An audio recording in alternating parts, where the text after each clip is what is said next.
சென்னையில் 2 பேருக்கு HMPV நோய் தொற்று உறுதி செய்யப்பட்டிருக்கிறது. இது பற்றின மேலும் விவரங்களை செய்தியாளர் தாயுமானவன் வழங்க கேட்கலாம். தாயுமானவன், வணக்கம். யார் அந்த 2 பேர்? அவர்களுக்கு என்னென்ன நடைமுறைகள் அறிவிக்கப்பட்டிருக்கிறது? தொடர்பான முழு விவரங்கள்.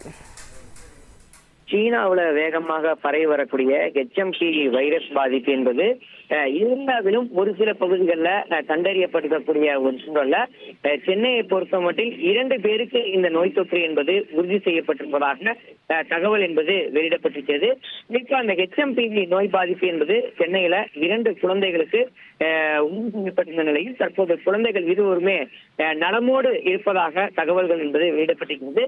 இதன் மூலம் இந்தியாவிலும் இந்த HMPV நோய் தொற்றால் பாதிக்கப்பட்ட குழந்தைகளுடைய எண்ணிக்கை 5ஆக உயர்ந்திருக்கிறது. இன்று காலையில பெங்களூருவில் 2 குழந்தைகளும் அதனை தொடர்ச்சியாக குஜராத்ல 1 குழந்தைகளும் என 3 குழந்தைக்கு இந்த நோய் தொற்று இருப்பது என்பது உறுதி செய்யப்பட்டிருந்த நிலையில் சென்னையில தற்போது 2 குழந்தைகளுக்கு உறுதி செய்யப்பட்டிருப்பதாக தகவல் வெளியிடப்பட்டிருக்கிறது.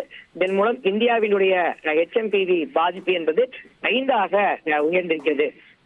பெரியவர்கள் யாரும் இல்லாமல் குழந்தை அளவுல இந்த நோய் என்பது பாதிக்க வாய்ப்பிருப்பதா மருத்துவர்கள் எச்சரிக்கையை விரும்பும் போதும் தும்மும் போதும் கைக்குட்டையை பயன்படுத்துதல் அவசியம்.